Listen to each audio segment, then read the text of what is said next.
thank Diddy, and I want to thank the Chamber for all the support that they give the Pro Football Hall of Fame, and for all that you do for our community. I also want to take this opportunity to thank all of you for the warm welcome that you've extended to my wife and my granddaughter and I since we came here. I'll tell you a secret. We didn't come here for the weather. We came here for the purpose. And the purpose has been bigger than we ever thought that we thought it could be. And the benefit is that we met some pretty spectacular people here. I don't think you know that you're not just a good people, you're a great people. This is why they call it the Heartland. And I think it takes somebody like you to do something like this. The mission of the Pro Football Hall of Fame is to honor the heroes of the game, to preserve its history, to promote its values, and to celebrate excellence everywhere. It's not just about football, but Dan Dierdorf can tell you that the same qualities that it takes to become one of the world's greatest football players are the same qualities that it takes to become a great educator for Adrian Allison in the Canton School District, or a great violinist for Robert Leipensberger in the Canton Symphony, or a great artist for Rob Hankins in Arts and Star, or a great businessman or businesswoman for some of the chambers that are here tonight, or a great father, a great mother, or a great community. And that's what we stand for. You know, one of the neatest things I get to do is be with these Hall of Famers when they're selected the day after we reveal them to the world at the Super Bowl. And they're not just talking about football, they're talking about the game of life. I would like you to meet a spectacular enshrinement class, a class of character for 2015.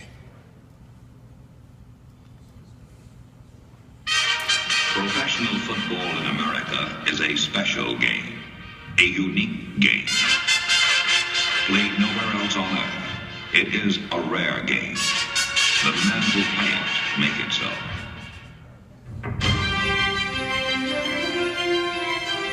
I believe it's about character. It's about who you are, what do you stand for, integrity. The game is about life, and it's about what you have to do to pick yourself up, to make yourself the best you can possibly be. I got a scholarship to Nebraska. I had a 17-year career with the Vikings. It is the ups and downs of the game, the turmoil. Those are all parts of life. It is my duty, I believe, is to get that message out that you can live with integrity, but you have to have some God in your life to do that. I've always wanted to be great at everything I've done. I've always been a competitor. I've always showed humility. I'm a team guy. The values that it teaches you is A, diligence, B, perseverance. There are many more downs than there are ups. This is such a spectacular game. It's a matter of one's dedication, one's belief in themselves as an individual to achieve greatness. The game of football has taught me faith, it's taught me commitment, and it's taught me to have a tremendous resolve. And whatever I plan to do, I'm going to get it done. You never dream, no matter how good you may be, that you'll ever be in the Hall of Fame. Living with integrity, I certainly, honor the values of the Hall of Fame. This is an honor bestowed not only on me, but for every teammate that I had. All of these people should be celebrated, not just me. It takes the moment from me to everyone but me. Honor the heroes of the game. Preserve its history. Promote its values. And celebrate excellence everywhere.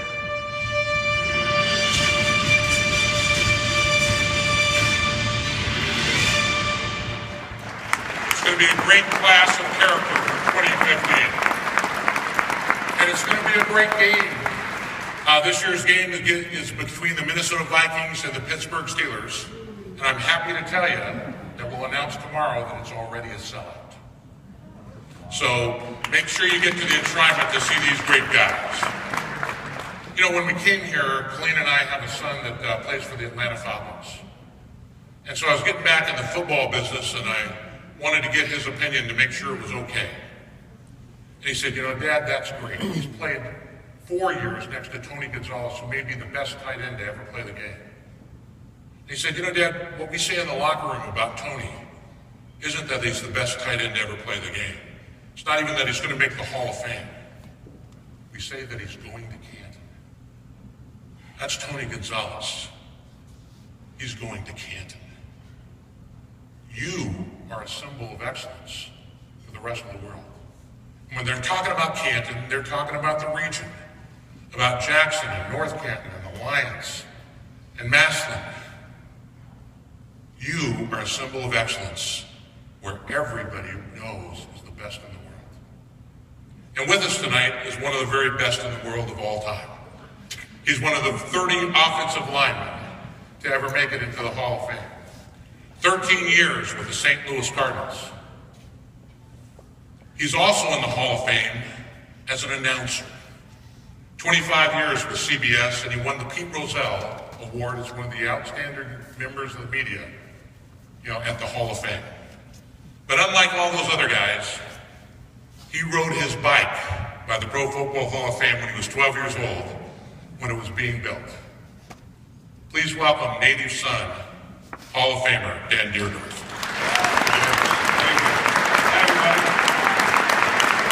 Thank you, David. Thank you. I just have to make one observation. Sitting in my chair, I said, who gave David a Nerf football? And then I realized that's a real football. It's actually a little deflated. Wow. That's because it's cold outside. Okay? Warm air heats up, cold air goes down. I was not a party to that. I'm washing my hands. But these tickets went fast. I mean, didn't they? This is one of the fastest sellouts we've ever had. But tonight's guest is even faster. Watch him as he raised $75,000 for St. Jude's Hospital. Hi, I'm Roger Goodell, and I'm about to run the 40-yard dash for St. Jude. Get set, go! 5-5-3, lead! Okay, 5-5-3. Let me tell you, there were 3 offensive linemen at the combine who weren't that fast. It was in his stocking feet, and I'm surprised he didn't run in his office, because I've been in his office. It's even bigger than 40 yards. But we're glad that he's with us here. I can tell you that I've known him for 20 years. I used to meet with him just about every month for 10 years before he was commissioner. And through that, I got to know him as one of the greatest men of integrity I've ever met, and he's certainly the most purpose-driven man I've ever met.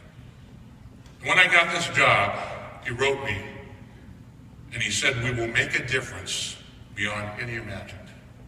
And that's why he's here tonight. Please welcome Commissioner Roger Goodell.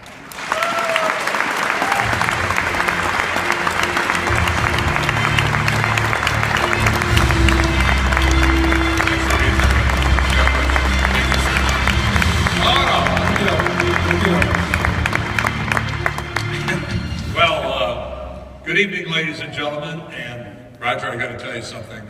Who was on that clock in your office? Somebody wasn't quick enough. That's very impressive, by the way.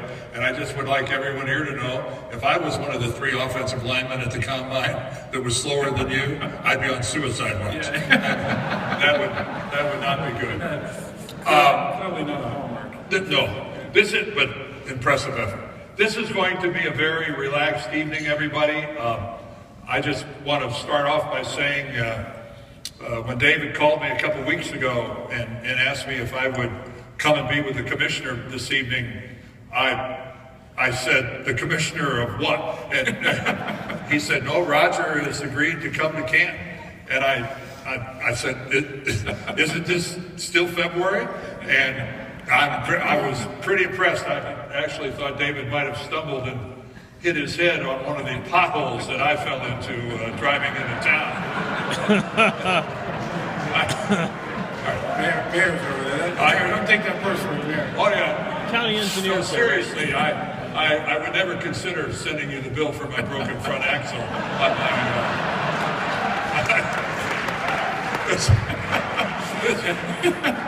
Oh, Mayor Healy, you know it's all in good fun. Pardon me? No, you're not getting off the hook that easy. But anyway, the commissioner was gracious enough to be here this evening, and we thought the best format would be to just carry on a conversation. And Roger and I have been friends for a long time, have known each other. You have basically worked your entire adult life at the National Football League. I'm not sure everyone knows what a story you are in terms of starting. You started as an intern. That doesn't happen every day. No, it doesn't. I actually started 1 year. I've only had 2 really jobs, which is one, I was in the steel industry with Jones and Lachlan. Some of the older folks may know that around here. And actually worked in this area. I worked in Youngstown, Cleveland, Pittsburgh. And it was all, frankly, biding time until I got in the door with the NFL. And I had written 50 letters to NFL clubs, to the league, asking if I could be employed. I had 50 rejections, by the way, many of which are my bosses today, by the way. And it's been a dream come true for me, because at the heart, I love football. It's just it's my passion. And for me to work my whole career in something I love, for people that I take as heroes, the Dan Dierdorfs of the world, and the league, which I think is such an important institution in our country. It's been a real privilege for me. It's a dream. You're right. It's a dream come true to be. Those of us. I thought, wow, the greatest job in the world would be to own a team, and it might still be. It might, yes, it might still be, but to be on the inside. I mean, I think that's just what's so tremendous about, but to have worked your way up, I just think it's in this day and age, it proves what a great country we live in. Well, I had a lot of great people. They gave me a lot of great opportunities, and you work hard for it, but it doesn't happen without a lot of great people. Can you believe in the years you've been with the NFL, we just finished the 2014 season with a Super Bowl that, what are we now? A month after, people are still buzzing about what a great way to finish the season. Can you believe what the Super Bowl has become, how it has grown, it was always, people forget there were empty seats at the first Super Bowl, and for the first several, and now it has become such a part of Americana. It has become that unofficial holiday. It is something that, this year's game was remarkable. To have that 2 teams play the way they played, and to have that kind of finish, you can't script that kind of thing. That's just pure entertainment. And I always like to say, NFL football is the greatest reality show going. And that is what these great athletes, these great coaches, and I think the game has created, which is just great competition. And when you get on that kind of stage where this was the most watched show in television history, I'm not talking about a sports show, it is the most watched Super Bowl and show in television history. And that's pretty remarkable. Well, America loves football. Let's be realistic. Yes, they do. And they love pro football more than they love anything else. What Roger, and he's right. Every year the Super Bowl is the highest rated show on television. You know what shows number 2 and 3 are? College football. Well, no, they're the 2 conference championships. Oh, sure, no, behind the Super Bowl. Yeah, behind the Super Bowl, it's the NFC Championship, the AFC Championship. I mean, pro football. We were 20 of the 20 most watched television shows this year in the NFL was 20 of those shows. Seriously? 45. 20 out of 20? 45 out of 50. We're working on 50 out of 50. That would be a little bluntness. Wow, that's extraordinary. No, but it demonstrates the passion of our fans. That's what it really is. Right. I mean, the game is great. Players and coaches that really make our game great are something that I think are remarkable. But it's at the end of the day, it's the passion of the fans. Before everyone thinks your job is just peaches and cream, and I don't think anybody here has any idea. No, this is a pretty savvy audience, and I know every time I would sit down with a coach and talk to him, he'd say, well, you know, one thing about this business is you're only a phone call away from a disaster. And, that's why I left my phone in the car. That's right. And you got a few of those phone calls. Yes. This year. Yes. Maybe more than most. And I know that people just want to know, like, I know the investigation is still ongoing and there's probably nothing new, but with the football situation, I've got my own opinion about that, but where's the I'd like to hear your opinion. Well, I'll tell you as soon as you're done. Where is the investigation? Where does that stand? We hired Ted Wells. We had hired outside counsel, Ted Wells, to look into it. We obviously had facts that we felt needed to be looked into. You know, when you're dealing with the integrity of our game, there's no compromising, and you have to take everything seriously. Right. And when we're talking about the rules of our game, and we want to make sure that we've done everything possible to make sure they're being followed. You, as a former player, want to play with the same rules that everyone else is. Right. And our fans expect that. So we are taking it seriously. The investigation's ongoing. I hope that it will not be too much longer, but when he's complete, he'll share the results and we'll share it with the public. And you know, once that you know you have all the information, you'll meet out whatever you think is appropriate. I have not been shy about that. No, you have not ever been shy about that. Let me ask you a question. Each team supplies their own 12 footballs for the game, okay? My solution to this is, who cares what the air pressure in a football is? If one of the teams wants to play with a football at 6 pounds, the other team could do it if they wanted to do it. If there were no research. I understand there's a rule and you have to enforce it, but I'm just saying, why not just let them do whatever they want to do with the footballs? Who cares? Well, we had this issue a few years ago. You may remember the competition committee spent a great deal of time on it. We actually have a K-ball.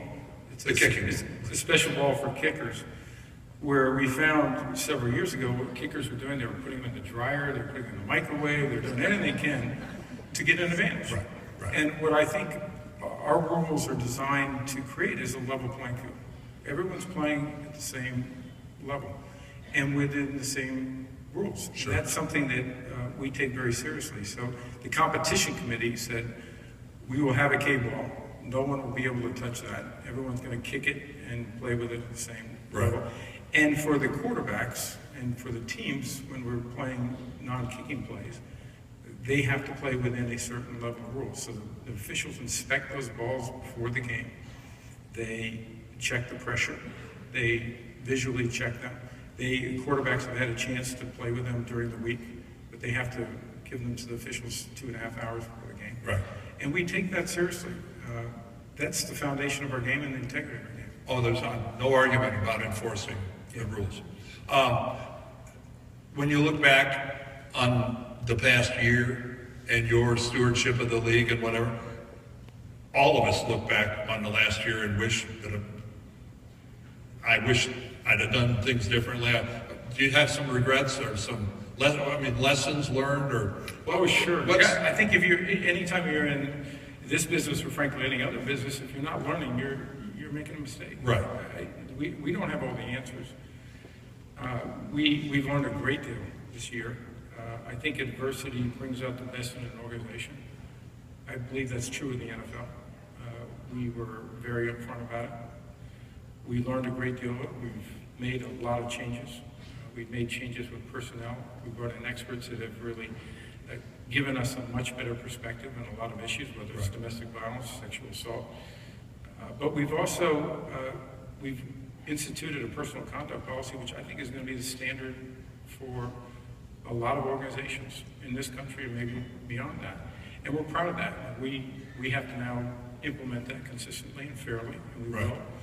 But I think the NFL has responded incredibly quickly, thoroughly, and fairly. And these are things that we're gonna uphold the standards of the NFL, and we're gonna keep raising the bar. When we don't hit that bar, we'll let you know, and we'll make sure we do it. And that no one wants to disappoint people, particularly me. Right. And we didn't do it right this year. We let our policies fall below a level which they should have, and we know a lot more now than we knew then, and we're fixing it, and we're gonna do it right and make people proud. And that's the one thing I see in the personal conduct policy, that it's not going to surprise anybody when they get suspended or for how long, because it's laid out clearly ahead of time what it's going to be. We met with hundreds of organizations, people, as we were going through the process of developing that personal conduct policy, and one of the most important things they said is be clear. Keep it simple. And the former players were actually the most helpful to me on that. Right. We probably met with 40 former players that said, make it simple, make it clear, but keep that standard as high as possible. And that had a huge influence on me as we developed that policy, and as we announced it, and the ownership adopted it 32-0, which is a unanimous vote in the NFL. Doesn't happen very often. No. And that is something that I think it demonstrates. The Raiders didn't abstain? It may be one of the first, but they did. And then, I'm really proud of our clubs. They've embraced this, and the thing that makes me most proud is we're gonna fix our house. Right. But I also think we have a platform with the NFL to make a difference in society, and I think that's one of our responsibilities. When we have the kind of fan passion and the kind of popularity and the interest, people expect a lot from the NFL, and they should. And I take that seriously. And we now have to meet that. And so we're going to keep raising that bar and make a difference, not just in the NFL, but in society in general. I don't think that, that's right. I don't think I've seen an indicator of how popular football has become more than what I've seen with the draft in the last, since I was... Other than Luke, you saw Luke tonight. First of all, when I saw Luke, I thought to myself, if I'd have known that I could get candy just by wearing my jacket around, I'd wear that gold jacket more often. Luke, I got to give you credit. That's a smooth move. I like it. But the popular, who would have imagined? Yeah. I mean, the draft has become not really a ratings bonanza. And I think it's really a smart move by the league that you're taking it on the road. That's a great idea. You're going to Chicago. I thought you were going to finish that with going to Canton. No. You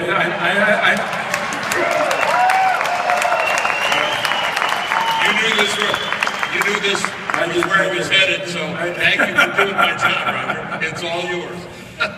No, we're thrilled. I mean, the draft has become really one of the great things for the NFL. I put it up there as one of the greatest moments for me, because I get that moment to share the stage with these young men that work so hard to become NFL players. And when that moment hits and they come across that stage, I'm telling you, I'm ready to duck. Luke was a pleasure tonight, because I could take Luke a little bit. Yeah, you're on some of these guys are 300 pounds, and when they come out there, they're feeling that emotion and that excitement and that sense of accomplishment. And that's just that to me is one of the greatest moments of being a commissioner, other than maybe the gold jackets that Dave Baker taught, or handing out the Lombardi Trophy. Right. And 50 million people watched the draft last year. We have just think about that for a minute. Believe me, when I first started, we were in a hotel ballroom where, a lot of former players told me they heard 3 or 4 days later that they were drafted. I wasn't even home when I'd gone for a walk. You get a phone call, and that was that. Yeah, and I think it's another indication of the passion of our fans and how much they love the game, and they want football year round. We don't want to deliver football year round, but we want them to be interested in the game. Right. And this is a way for them to engage, whether it's a combine, the draft, camps. It's something that we're very excited about. So you're going to Chicago. You're going to Chicago. We're going to Chicago, and I hope we have a positive. And after Chicago? Well, it does start with a C, so that's a start. But I think what we want to do is see, we talked an awful lot based on our experience this year. We'll see how it goes. whether we do it in multiple cities, and my staff hates when I say that, but because it's a lot of work. But could we do a night in Chicago? Could we do a night in New York or LA? Or could we do a night in Canton? I think that's something that people want to share this experience, and we have a responsibility to do that. Wow, that's really interesting. Multiple cities in the same draft here. Well, we've often talked about 7 rounds in 7 cities, but I don't know if that's really where we're going. But wow, that would be a lot of work. That's a David Baker idea. That's a yes. I'm trying to keep up with David. That's the point. Because obviously, we all saw the presentation on the Hall of Fame Village and the proposal and what that has a possibility of becoming. But I'll just throw it out there. Could you find a more perfect place to hold either the draft or one of the rounds of the draft than here in Canton, Ohio, at the Hall of Fame? You could put a bust on wheels, and you could have John Madden's bust bring out the car. He'd be the first one here too. He would be the first one here, but there's a lot of possibilities there. I think there are, and to me, the Hall of Fame Village is something, I think it's a great vision, and it's something that we're very excited about in the NFL, and supportive of Dave and the board and the great partnership that happens here. So we're very much behind this effort. The draft is, to me, what will make the draft here successful, the people in this room, the people, and the passion. And what makes the Hall of Fame weekend and the Schreier weekend so wonderful for the NFL is the people here. You wrap your arms around us, and it's a tribute to all of you who love the game of football, but also we're very proud to have the partnership we do with Canton. Every year, those of us who are already in the hall, we talk to the new guys coming in, and we try to set them up to realize that they're never going to go anywhere where they're going to be more embraced, more loved for the rest of their lives than they are here in the Canton community. That it's, and I know it's just words to those guys in the beginning, and then they go through the enshrinement, and then they feel it, and then they come back and they realize, oh my gosh, they were right.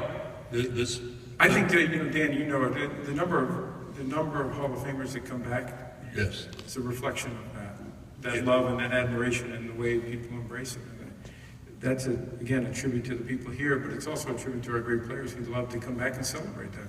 Well, and you talk about, and I don't want to be an apologist for the league, but I love the NFL, I love the game of football, but you talked about a player conduct policy. Well, you know something?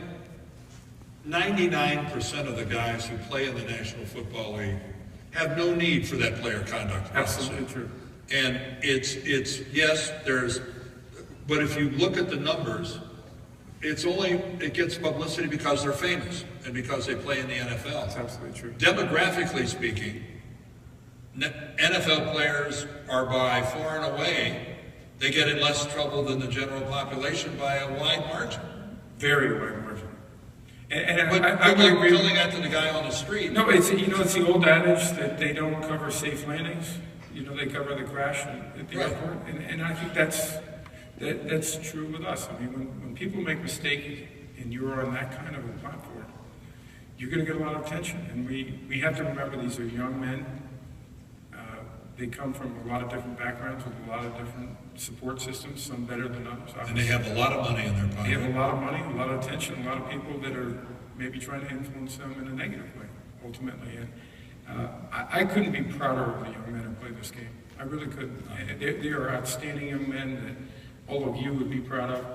And I would like the attention on those individuals and the positives.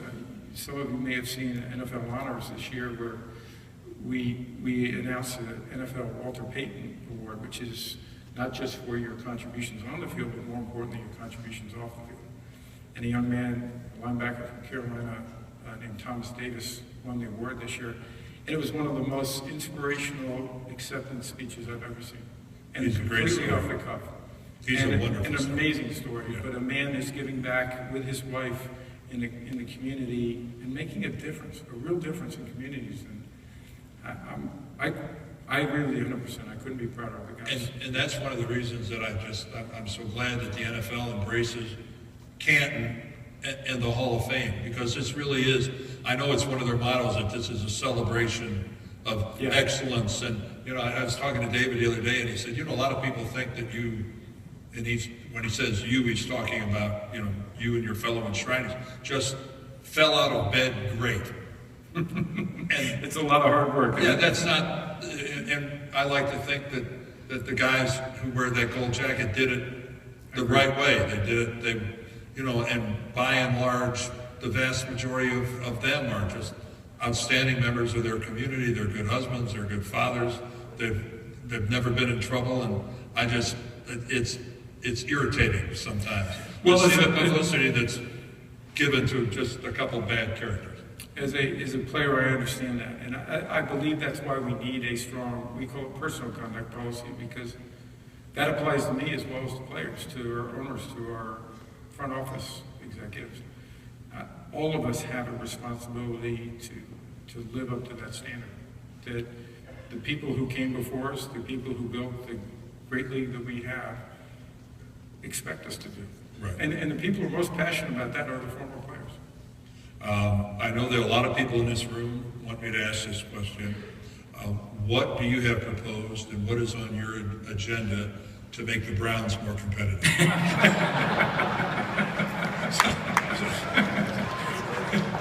I'm sure you were instrumental. I'm sure you saw they have a new shade of orange. I had to see that a year ago. Approved it a year ago. So yes.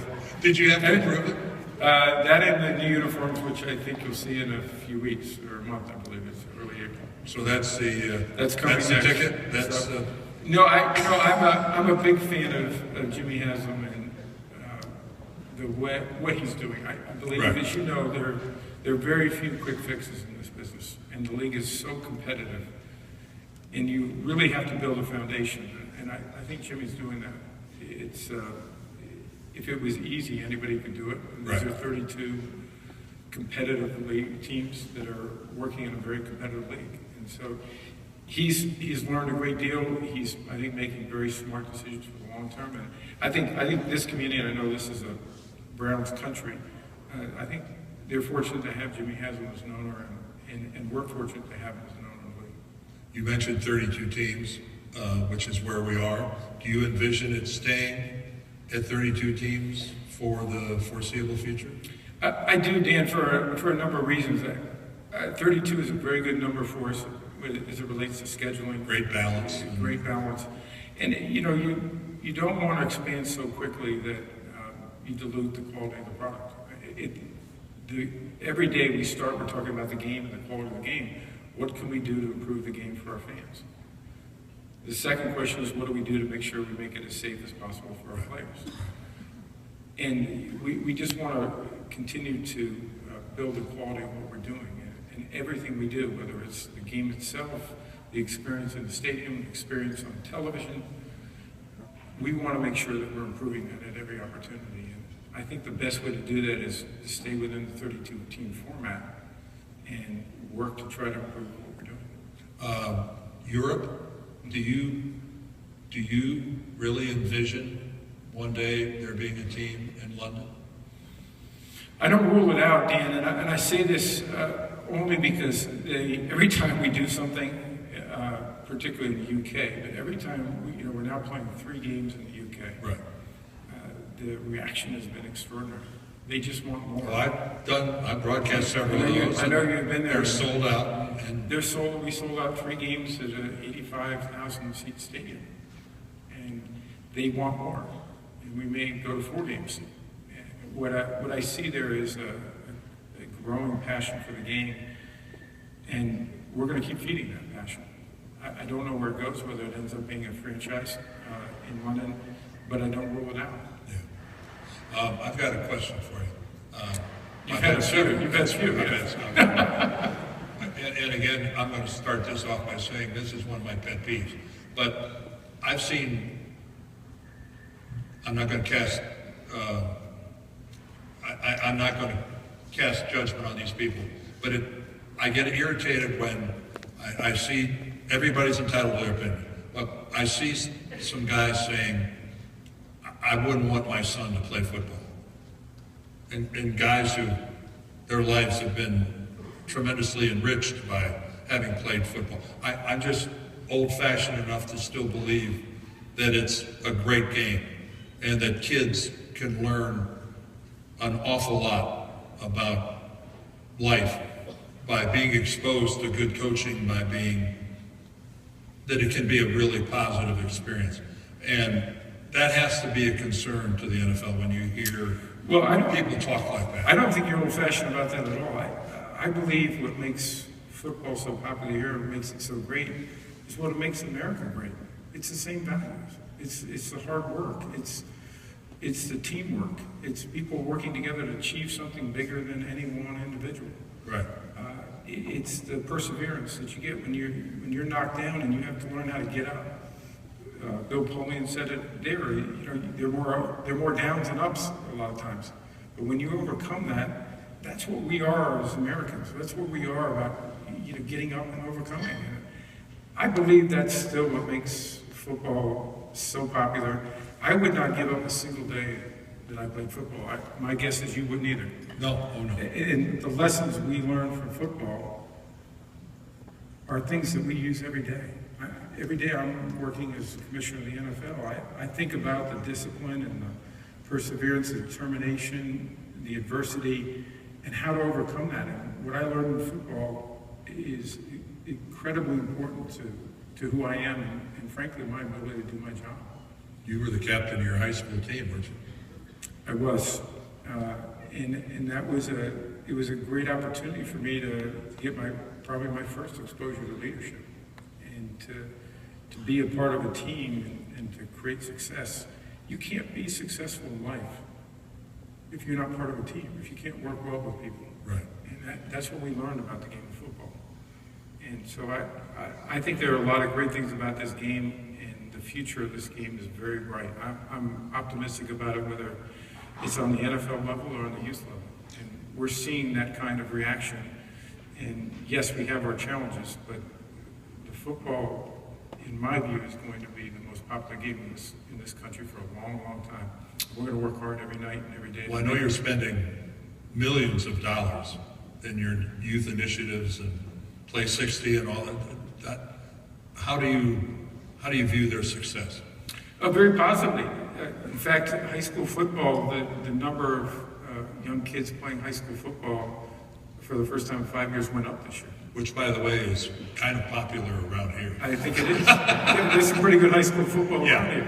And I was talking to the commissioner earlier. It's not that we don't have challenges, but we have challenges frankly, in high school sports. I have twin daughters who are 13, and when they were in 5th grade, the coaches came to them and said, if your daughters want to continue to play lacrosse, they have to play 3 seasons of lacrosse.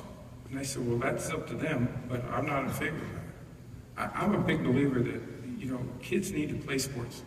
They learn about themselves, and multiple sports is what makes you a better athlete, ultimately. And I think this specialization is a real issue that I'm concerned with.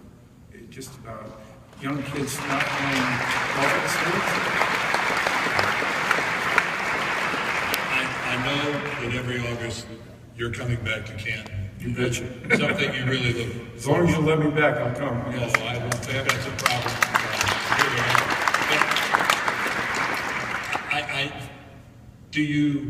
When you come back for Hall of Fame weekend, for a period of time, do you stop being commissioner and just become a fan? Because I know, trust me, my first year, he didn't realize this was happening, but every time Lou Groza stopped, I bumped into him because I couldn't believe that I was actually sitting next to Lou Groza and I was actually at the same place he was, and I was starstruck, just completely starstruck.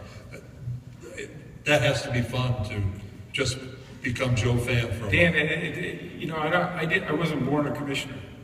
I was born a young man who just loved the game of football. And at the start, I'm a football fan, and so it's easy for me to just get right back into being a fan, because that's what I am at the heart. And the game is so great, and the players that I watch sitting up here with you, one of my heroes, that's a great thing for me, and I don't take that lightly. Well, ladies and gentlemen, this doesn't happen very often where Roger leaves New York to do something like this. And well, it was -2 in New York today, so it was an easy decision. Yeah, well, really, I must have missed where it was 65 here.